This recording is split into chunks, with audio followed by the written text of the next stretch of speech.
जय भीम, नमो बुद्धाय। साथियों, भारत का संविधान संविधान सभा ने बनाया है। संविधान सभा का गठन मर्यादित मताधिकार से हुआ था और मर्यादित मताधिकार से गठित हुई संविधान सभा को संविधान बनाने का अगर अधिकार है तो अगर आगे चल के जो प्रौढ़ मतदार जो लोगों को चुन के भेजेंगे संसद में, तो उस संसद को संविधान बनाने का अधिकार क्यों नहीं होना चाहिए, इस बारे में संविधान सभा में डिबेट्स हुई थी। खंड 7 में हम वो देखते हैं।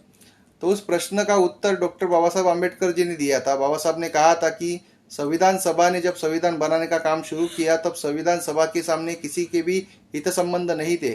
संविधान सभा का एकमात्र उद्देश्य था कि इस देश को चलाने के लिए सबसे अच्छा संविधान बनाए।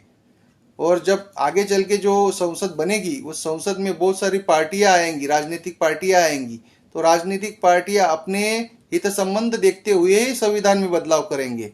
संविधान सभा का ऐसा कोई उद्देश्य नहीं था, लेकिन आगे जो संसद बनेगी उस संसद का स्वार्थ होगा। संविधान सभा का कोई स्वार्थ नहीं था, आगे चल के वो संसद का स्वार्थ हो सकता है। इसीलिए संसद के जो अधिकार है उस पर अंकुश लगाना जरूरी है। और यही कारण है दोस्तों कि भारतीय संसद संविधान नहीं बना सकती। वो संविधान में सिर्फ बदलाव कर सकती है, लेकिन नया संविधान नहीं बना सकती। जय भीम।